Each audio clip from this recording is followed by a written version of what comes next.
el año 2022 y comenzamos. Es Conversaciones de Oro. Es la tercera edición de esta tercera y última temporada. Nuestro programa de entrevistas para quienes han ganado el premio Copé de Oro. La hora en España, insular, son las 5:04, así que 11:04 de la mañana, y nuestro entrevistado de hoy está una hora más adelante. Pues bien, este programa es posible gracias, como saben ustedes, querida audiencia, a las gestiones, coordinaciones y generosidad del equipo de gestión cultural de Petroperú, que está tras bambalinas, siempre cuidando de que esto llegue del mejor modo a cada uno de sus hogares. Por otro lado, agradezco muchísimo el cariño demostrado en la anterior edición y la primera del programa, con tantísimos comentarios, preguntas y obviamente sugerencias. Desde ya, atentísimos otra vez a lo que nos puedan poner en la transmisión de Facebook. Ya lo saben que mientras se transmite habrá un enlace, si es que ya no está, si es que ya aparece, con la novela que corresponde, y también al final de esa transmisión leeremos, dado que este es un programa hecho para ustedes, leeremos sus participaciones. Si bien estamos en el año 2022, el Copé de Novela que nos corresponde ahora nos remite al año 2011. En ese año se presentaron 140 inéditos, de los cuales fueron seleccionados 8 trabajos finalistas.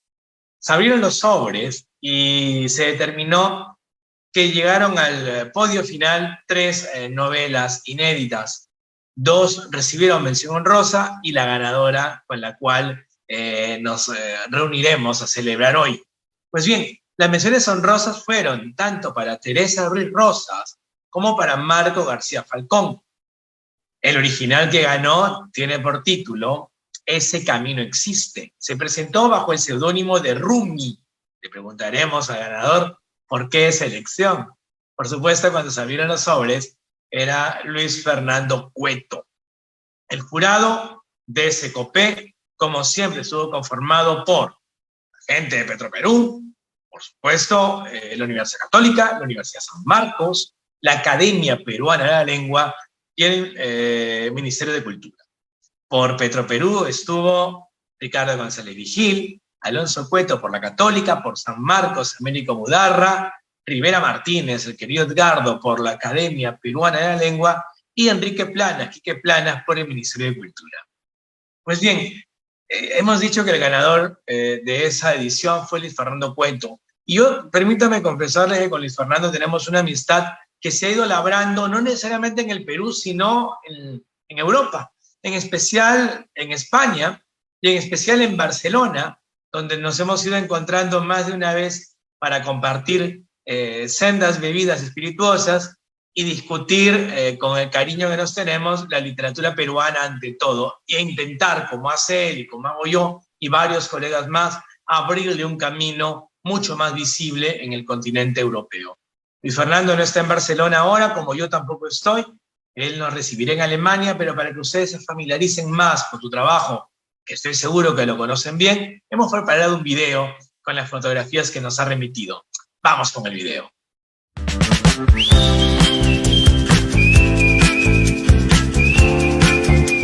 Luis Fernando Cueto nació en Chimbote en 1964. Estudió Derecho y Literatura. Es abogado y máster en Derecho Penal por la Universidad San Martín de Porres. Asimismo, es máster en Literatura Hispana y Latinoamericana y sigue el doctorado en Filología por la Universidad de Barcelona. También perteneció a la Policía de Investigaciones del Perú, experiencia que cumple un papel formativo en su creación literaria. Escritor con una amplia obra que incluye novela y poesía, ensayo y cuento, con libros como El diluvio de Rosaura Albina, Balada para los Arcángeles y Cosecha para Tiburones, en novela, además de los cuentos reunidos bajo el título de El hereje y el ensayo Viaje a través de la piel, entre otros. Sus reconocimientos literarios son diversos, destacan el premio de novela política por Días de Fuego y el premio Copé de Oro por su novela Ese camino existe. Por supuesto, ha sido declarado hijo predilecto de su ciudad natal. Luis Fernando Cueto radica en Colonia, Alemania.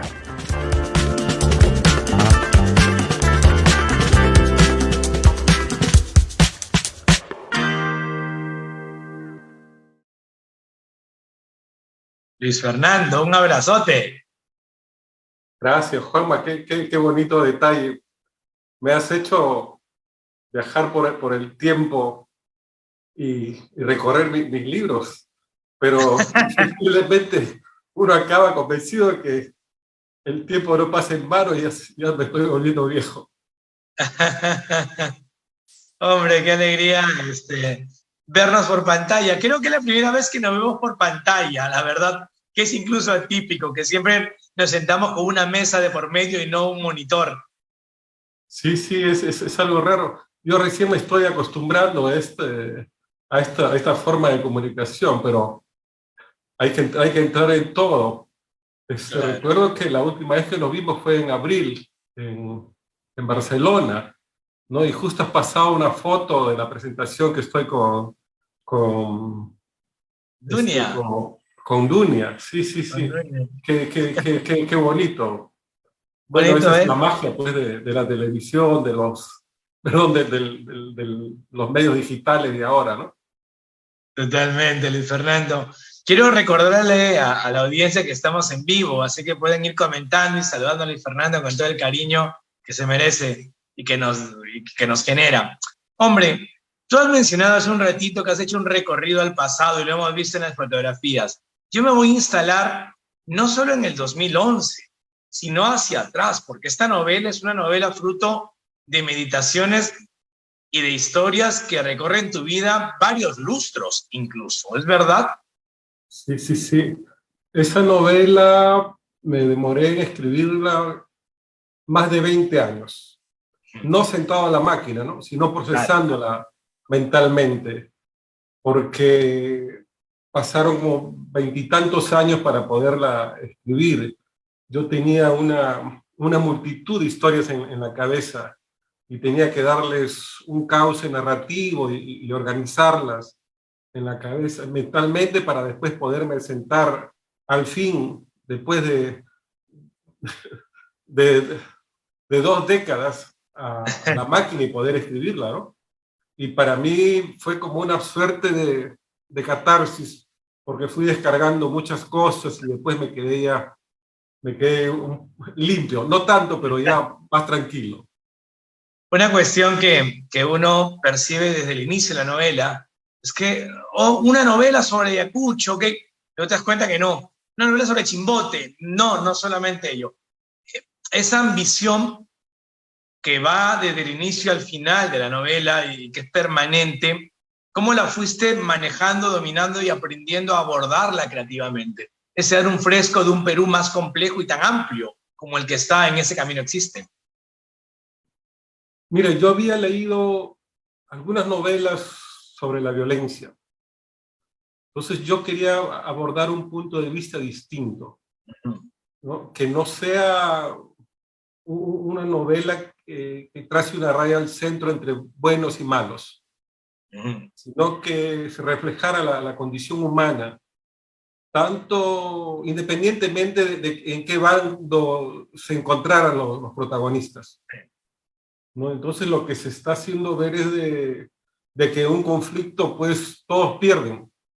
Sí. Entonces, por eso digo en algún pasaje que era una guerra para terminar perdiendo, ¿no? Más arriba o más abajo.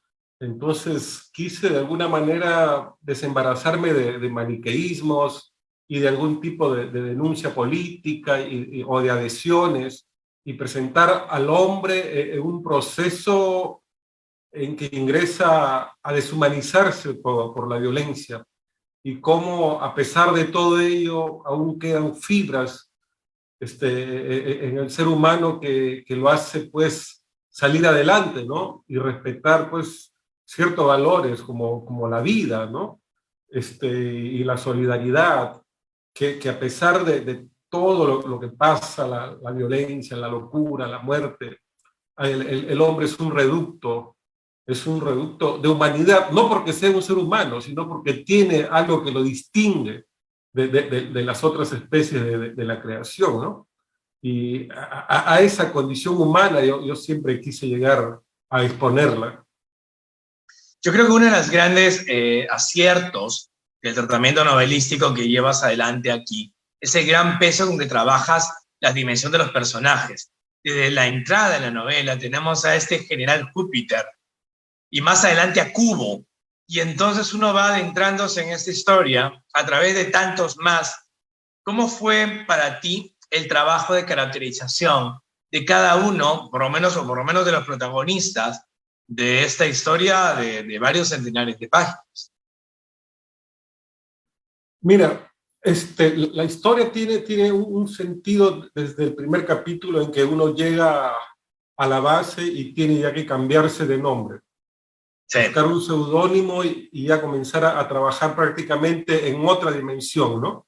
Que ya no eres tú, sino que vas a trabajar de una manera embosada, detrás de otra apariencia, de otra personalidad. Y lo que yo trato de demostrar es cómo desde ese momento empieza un proceso ascendente de deshumanización, ¿no? Y en algunos de ellos los apelativos corresponden a las personas y cómo se están deshumanizando. Por ejemplo, Cubo es un apelativo de que corresponde a una persona que tiene que adoptar diferentes aptitudes, diferentes caras para poder capear todo ese vendaval que le cae encima de violencia y poder de alguna manera conservar la cordura. A la final le vemos que sucumbe, que incluso está perdiendo la razón, pero tiene algunas reacciones que lo hacen quizás más humano de lo que se mantienen cuerdos, ¿no? Entonces, cada apelativo, cada caracterización corresponde a un tipo. Siempre al general que estaba encargado de la zona de emergencia no le decíamos Júpiter, sino Zeus. Ah. Zeus, era porque sobre él ya no había nadie. Bien. Entonces yo le pongo Júpiter, ¿no? Pero es lo mismo, pues es el Zeus romano.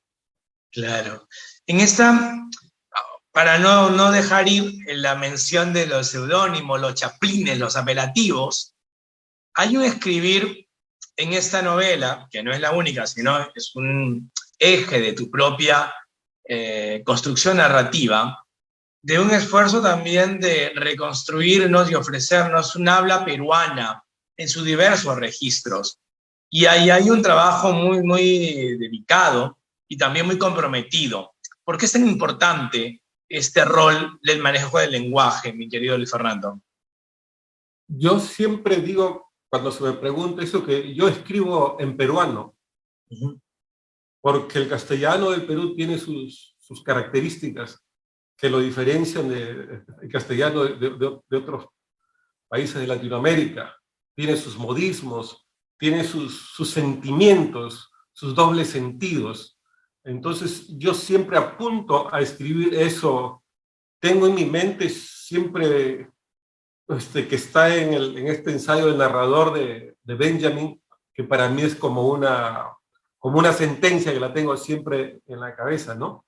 Los grandes escritores, que yo no soy uno de los grandes, siempre escriben lo más cercano posible al habla popular, que es el narrador, ¿no? Y del habla popular uno recoge la sabiduría ancestral de los pueblos, porque el habla te trae sabiduría.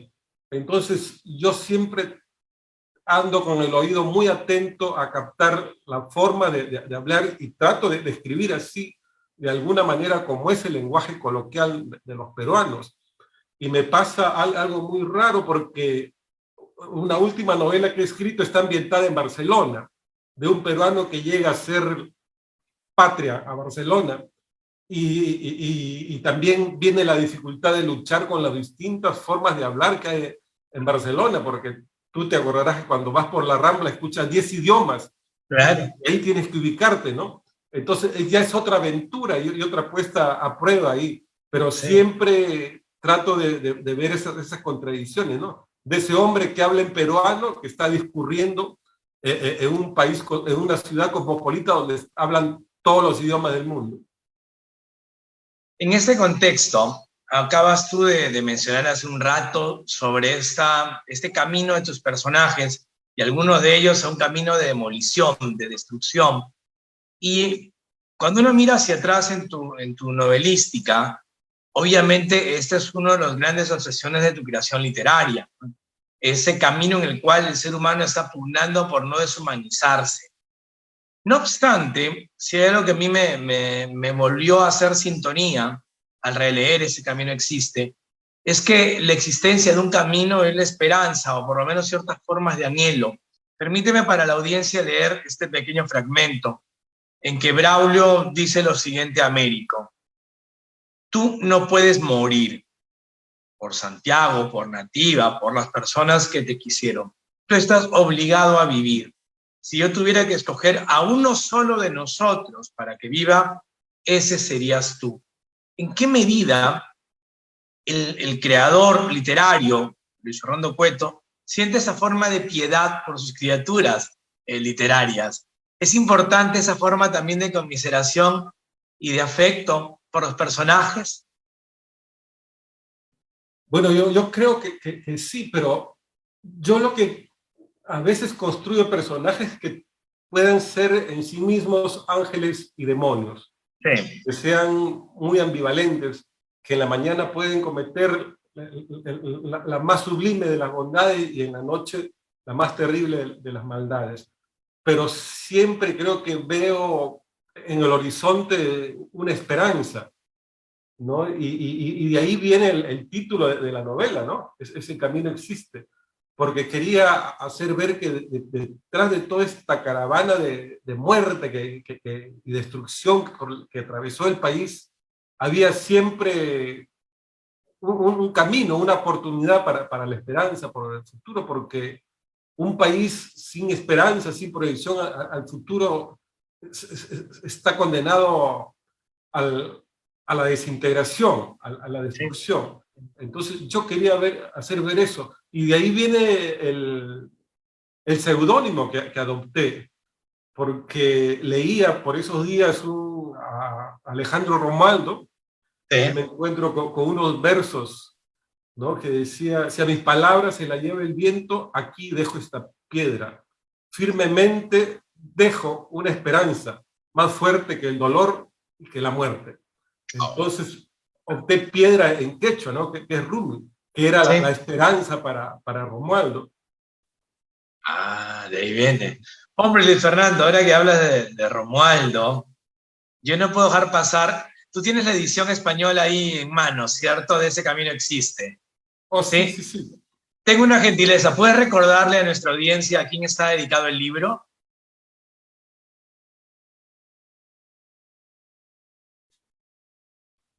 Dedicado a Osvaldo Reynoso. ¿Por qué? ¿Qué significa Osvaldo en tu vida y en tu narrativa? ¿Y qué debería significarnos a nosotros como escritores y también como quienes leen la literatura peruana, quienes se acercan a tanto ello? Esta es la última obra que he escrito, que se llama Viaje a través de la piel y Travesía por la obra de Osvaldo Reynoso.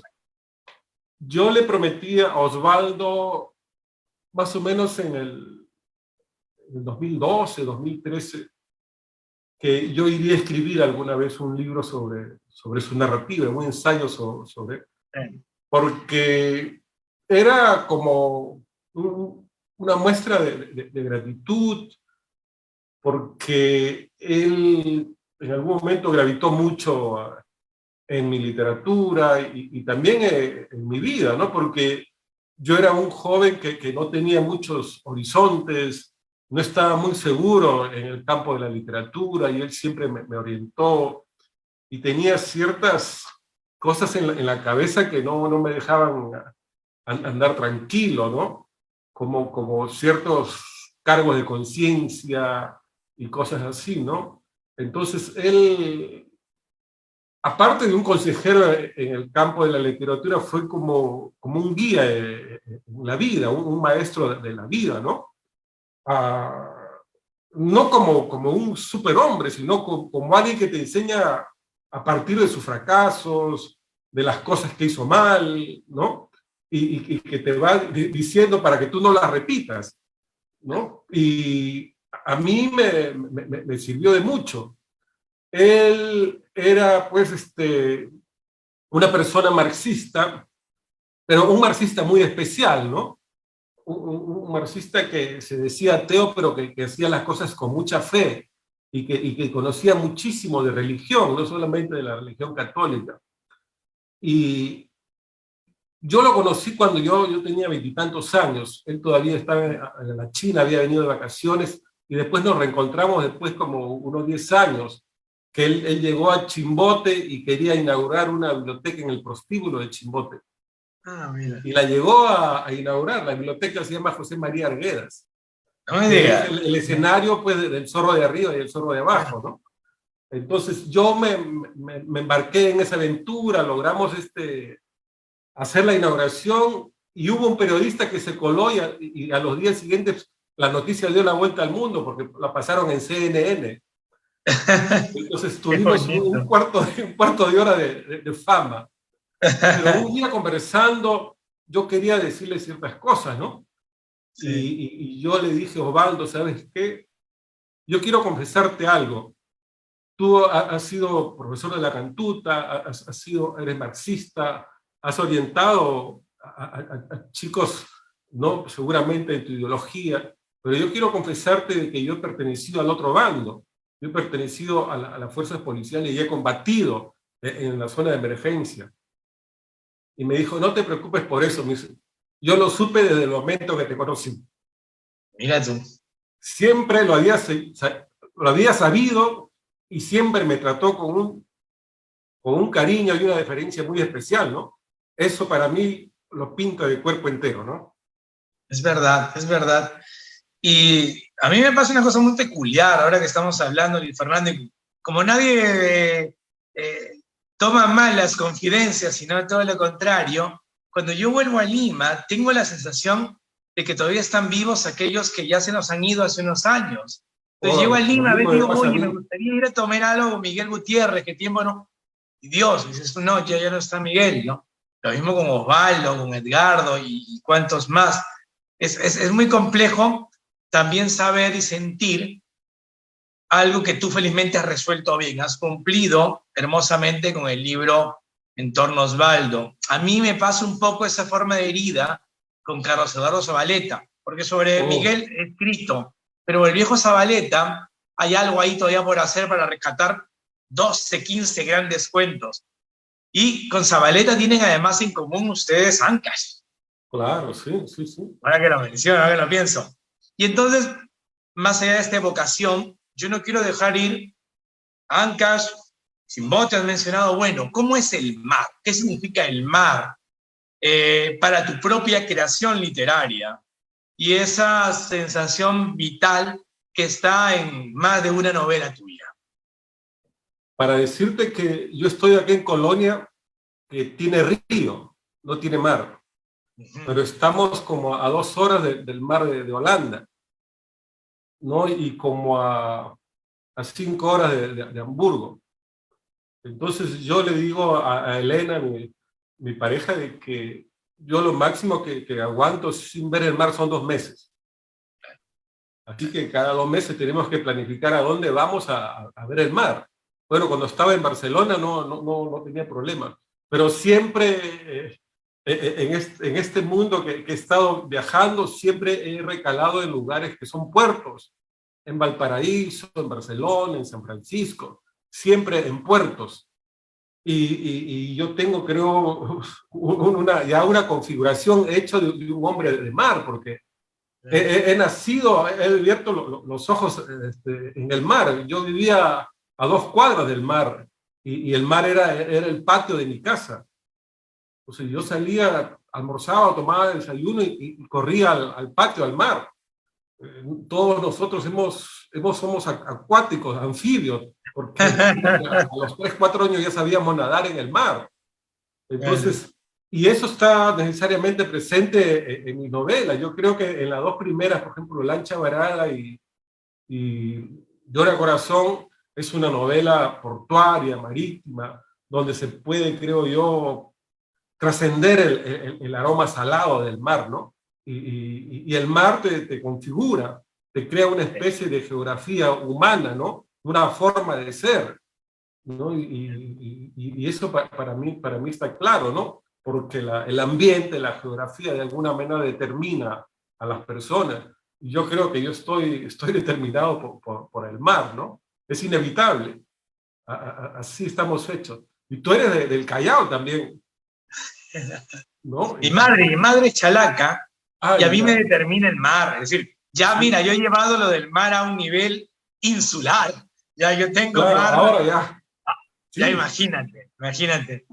Nos hemos instalado en una casita bastante bonita y a la vuelta está el mar. Entonces, sí, me pasa un poco lo mismo que contigo, de otra manera, el aprendizaje, pero tiene que ver con esa ambición del mar. Ahora, bueno, el olor del Atlántico a las 7 de la mañana, que los vientos vienen del levante, entonces vienen de la frontera del Sahara Occidental con Marruecos, y es el viento con el cual me despierto, y el sol sale desde ahí. Entonces ya es una experiencia, incluso como tú decías, olfativa, sensible.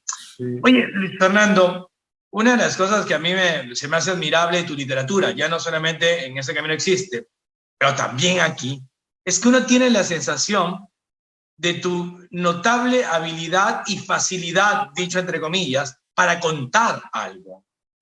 Y es que, si bien hay escritores a los que nos cuesta mucho contar, en la medida que nos atropellamos en las palabras, y esto supone un ejercicio diario que a veces sabotea el propio ritmo de las ganas de narrar.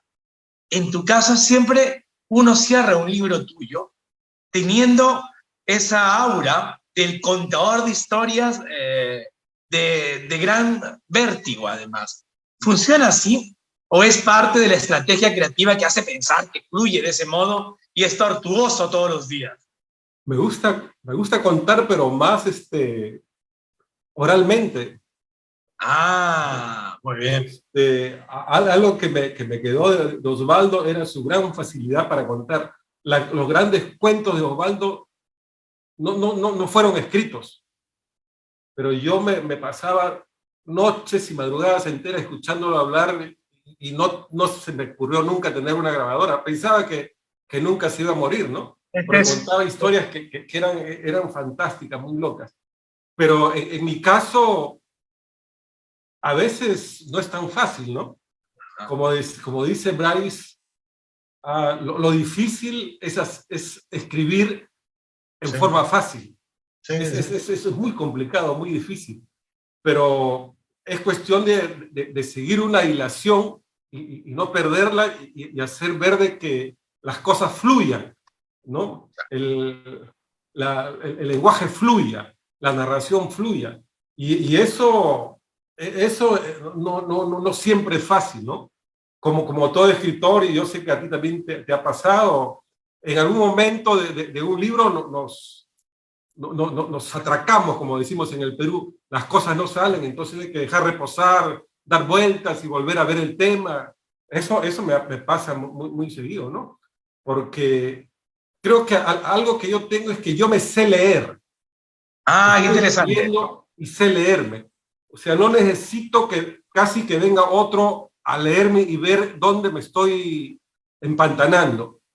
Sé leerme, de alguna manera sé salirme de mí mismo y leerme como un extraño, ¿no? Y repasarme y decir, acá está flaco, acá está muy denso o muy ralo y así, ¿no? Lógicamente, una vez que yo acabo una novela, le doy a leer a algunos amigos que tengo de confianza, que no necesariamente son escritores, pero son profesores, están ligados al mundo de la escritura, ¿no? Y me dan algunos buenos consejos, ¿no? Y bueno, yo soy muy receptivo en eso, pero como digo, a veces lo que parece difícil cuesta trabajo. Es verdad. Me parece fácil. Lo que parece fácil cuesta trabajo. Pero no. Querida audiencia, estamos hablando con Luis Fernando Cueto, como ustedes saben, la novela es Ese camino existe, que pueden leer en línea en los comentarios de esta transmisión. Y en esta novela, que hemos ido abarcando por dentro y por fuera, hay varios elementos, desde las fuerzas policiales, tenemos obviamente la población, tenemos escenarios diversos, hay detenidos, hay oficinas, pero yo no quiero dejar pasar una idea, y es que también está el periodista, y la forma como hay un ejercicio periodístico detrás de toda esta violencia. ¿Qué tan importante era introducir ese elemento en la ficción? Que no siempre es tratado cuando uno aborda ciertos niveles de violencia cruzada. Mira, yo tuve la oportunidad de estar en la zona de emergencia y había un periodista que hacía un trabajo un tanto osado, y ese periodista un día desapareció y nunca más lo volvieron a encontrar. Entonces, para mí, yo quería incorporar ese episodio en la novela, ¿no? Para mí, este periodista es como una suerte de, ¿cómo te digo?, de abrecamino, que nos iba señalando lo que tiene que pasar, pero a las finales las cosas que él marcaba no se siguieron, y él pues tampoco pudo alcanzar su objetivo, ¿no? A mí a veces me hace pensar de que las cosas, aún en estos escenarios muy violentos o con mucha crudeza, ¿no? Nosotros no somos ciegos. A veces nos damos cuenta de lo que está mal, pero falta alguna iniciativa o nos dejamos llevar por la inercia de las cosas y acabamos todos sucumbiendo, ¿no? Como lo que pasa ahora en la realidad del país, ¿no? No somos ciegos y nos damos cuenta de que faltan hospitales, falta carretera, faltan esto, pero preferimos estar peleando en otros temas, ¿no? Que vacamos a esto o que se vayan todos y se pelean los congresistas, los ministros, están todo el día en una pelea y desvían la mirada de lo que es realmente importante en el país, que hay cerca de estaba escuchando en La Libertad, 500.000 de personas que no tienen agua, y el proyecto Chavimochic tenía hasta hoy día para que lo firme, ¿no? El ministro de Agricultura, y no había cuándo lo firmen porque están enfrascados en esta pelea. O sea, hay gente que ve las cosas, el camino que se debe seguir, pero la avalancha que viene de pleitos, de conflictos, nos arrasa a veces a todos. En ese contexto, Luis Fernando, y para dejar libre tu noche de viernes y puedan cenar tranquilos, me surge una última pregunta para no robarte más tiempo, y es lo siguiente. Quienes te conocemos y quienes estarán conociéndote por esta conversación podrán constatar claramente que hay un Perú que te duele, que te indigna, que amas, que genera una serie de emociones y sentimientos honestos. Y tu literatura no es ajena a notar o dar a sentir esa forma crítica de retratar o refractar nuestro país. ¿En qué medida entonces encuentras tú al escritor, ya no solo tú, sino al escritor en buena cuenta, como un elemento para la configuración de cómo percibimos nuestra nación? Bueno, yo creo que así como lo estás tratando, la participación del escritor es clave. Yo tengo esta idea desde que empezó no a escribir, sino a leer. Yo, los primeros libros que leí, pues, de Argueda, de Ciro Alegría, de Scorza, me hicieron entender de que de alguna manera yo tenía que abordar el país en sus conflictos y en sus procesos sociales, porque yo creo que escribo sobre los procesos sociales de la migración, de la violencia, de la nueva delincuencia urbana, de lo que está pasando siempre en el país. Eso yo lo tengo presente, pero obviamente dándole un cauce narrativo, ¿no? El escritor es como un tamiz. La realidad entra por ti y tú tienes que ofrecerle al escritor otra realidad, que sea la representación de la realidad real. Entonces, no inventamos nada que sea ajeno a la realidad, sino que ofrecemos otra realidad pasada por ti, por tu filtro. Y yo creo que eso es lo que hago, ¿no? Y mi realidad, obviamente, es el Perú. Yo puedo escribir algo que está ambientado acá en Alemania, y una historia en Alemania, pero siempre yo escribo pensando en que me van a leer los peruanos. Entonces, yo recojo del Perú y escribo para el Perú. Por eso que yo me considero un escritor peruano y que escribe en peruano. No podría yo empezar otra aventura para hacerme, por ejemplo, un escritor alemán y escribir en alemán y pensar, no podría. Estoy hecho yo todo completo, graníticamente se puede decir, del Perú, ¿no? Y al Perú me debo y trato de darle lo poco que puedo hacer, ¿no? Pero siempre es así, ¿no? Estoy conformado por el Perú y escribo para el Perú. Eso es todo lo que hago. Quisiera abarcar la realidad del Perú, como algunos creen que aspiran a la novela total, pero eso es imposible, ¿no? El Perú es inmenso en todo, ¿no? Entonces, lo que podemos hacer nosotros como escritores es algo muy pequeño, solamente representarlo y llevarlo a la página en blanco, ¿no? Eso es todo, ¿no? A veces no alcanza, pero es el límite de nuestras fuerzas. Y aquí, habiendo agotado las fuerzas de viernes tuyas, Luis Fernando, pues solamente mandarte un gran abrazo y reiterar mi gratitud por aceptar la entrevista, por hacer la gestión del video que veremos más adelante y por los ratos muy bonitos en Barcelona que nos repetiremos en un lado u otro del mundo que nos queda pequeño a veces. Gracias a ti, Juanma, por la deferencia, por la amistad, por el afecto, ¿no?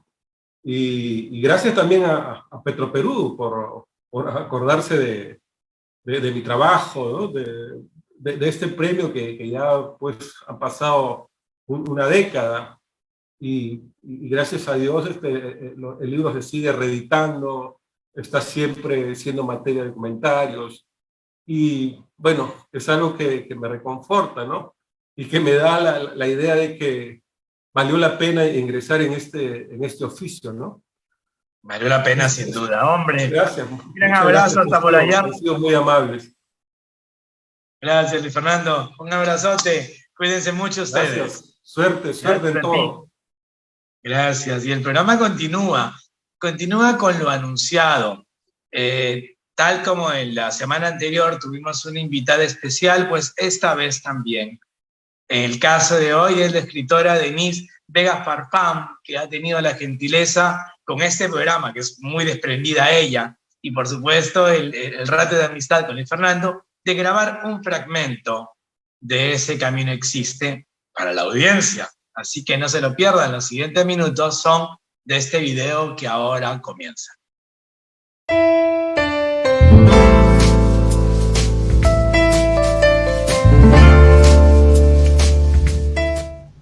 Cubo se había quedado parado al borde de la vereda. Pesadamente, el infante bajó los ojos y pudo descubrir, tendido en medio de la sombra redonda que proyectaba el muelle, el cadáver de otra persona. El infante corrió por la plazoleta y cayó de rodillas cerca del cuerpo. A pesar de que la mayor parte del cuerpo había sido devorada por los pájaros carroñeros y que la cabeza descarnada ya permitía ver el cráneo, Cubo pudo reconocer a Perpetua por los jirones del vestido floreado que aún quedaban sobre su despedazado cadáver. El infante se llevó las manos a la cara. Como nunca, el sol refulgía con violencia en el piso de la plazoleta y laceraba los ojos con su ardiente reverberación. Unas lágrimas menudas escaparon de entre los dedos de Kubo y fueron a dar por su boca y su cuello. Ya no había nada por hacer. La guerra había impuesto sus condiciones y, como siempre, había salido ganando, se lamentó el infante. Todos los demás, sean del bando que fuere, estaban condenados, tarde o temprano, a acabar perdiendo. Esa era la verdad. Era una guerra para perder, para terminar muriendo en cualquier parte del camino, más arriba o más abajo, pero muerto al fin y al cabo, sin importar de qué lado estuvieras. Kubo cargó los restos de Perpetua y se puso de pie. Dio una rápida mirada de rabia a su alrededor, como buscando a alguien a quien enrostrarle su mala estrella, pero no encontró a ninguno de sus compañeros.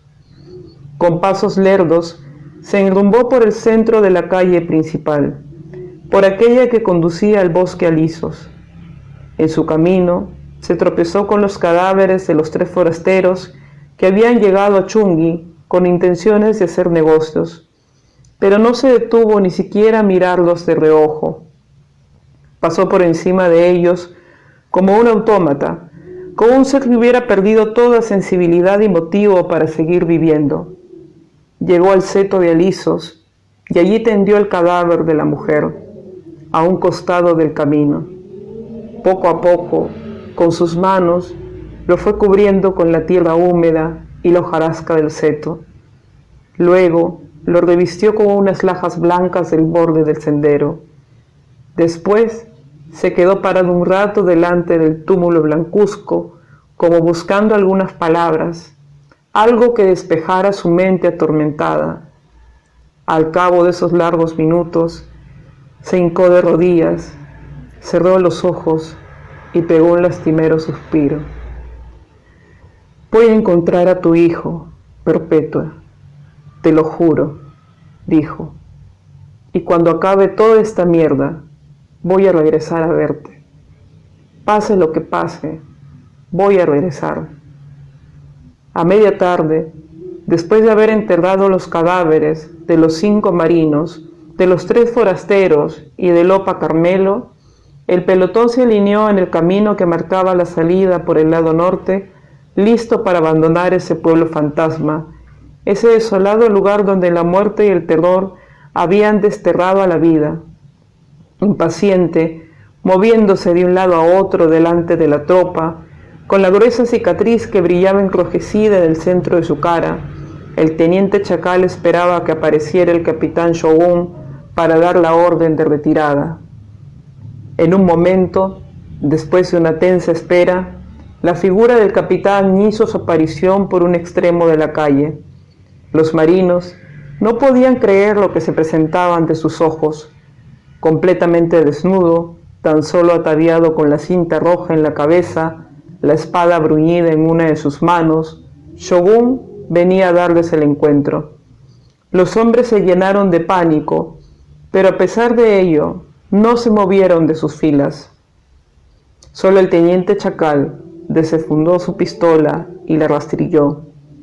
Cuando el capitán estuvo más cerca de ellos, sus subalternos pudieron percatarse de que éste llevaba alrededor del cuello un alambre en el cual tenía insertada una veintena de orejas. Con la mirada perdida, los ojos tártaros extraviados detrás de un pensamiento insondable, Shogun pasó sin detenerse delante de sus hombres, y como si estos ya no existieran, como si solo fueran unas sombras más de ese oscuro mundo en el que se había sumergido. Siguiendo su derrotero, Shogun salió del pueblo y se desvió por el precipicio que se abría más allá del bosque de alisos, en cuyo abrupto final, en el fondo del abismo, corrían rumorosas las rápidas aguas del río.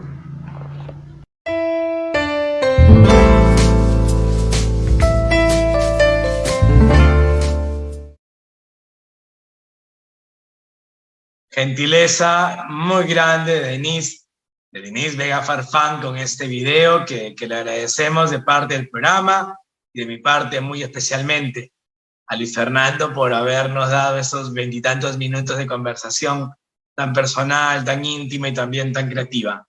Y querida audiencia, a ustedes, tengo comentarios de todo tipo. Gonzalo Castro, que manda felicitaciones a Petroperú, al gran espacio literario que venimos haciendo, me manda saludos. A Juan Luis Espinosa Chinchón, que también le gusta mucho el programa por la promoción de la lectura. A Durango Víctor, que nos manda abrazos a Luis Fernando y a mí. Tengo también a Britaldo Tirado, que considera excelente el programa, lo cual agradecemos, y que manda felicitaciones a quienes lo hacemos y a quienes se suman para las entrevistas. Por supuesto, tenemos el cariño a Luis Fernando Cueto directamente. Ana Kine le dice felicitaciones, hermano. Valdemar Córdoba Roncal manda los saludos al amigo Luis Fernando Cueto, pero también recuerda a Percy Galindo, que estuvo semanas previas a esta transmisión.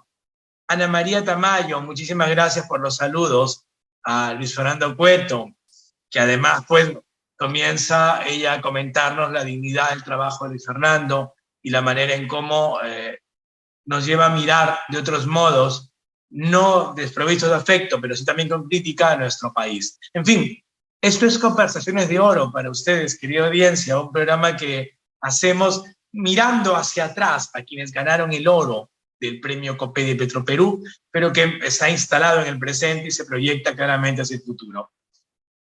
El programa continúa cada viernes y estaremos cada viernes más o menos en punto. Aquí ya son 10 para las 6 de la tarde, ustedes se acercan al mediodía y nos reencontraremos en 7 días. Ya saben que fue Juan Manuel Chávez para ustedes desde Las Palmas de Gran Canaria, no lleno de oro, sino enriquecido por el oro verde, que es la naturaleza que me rodea a lo bestia, desde palmeras hasta sangre de drago. Hasta pronto.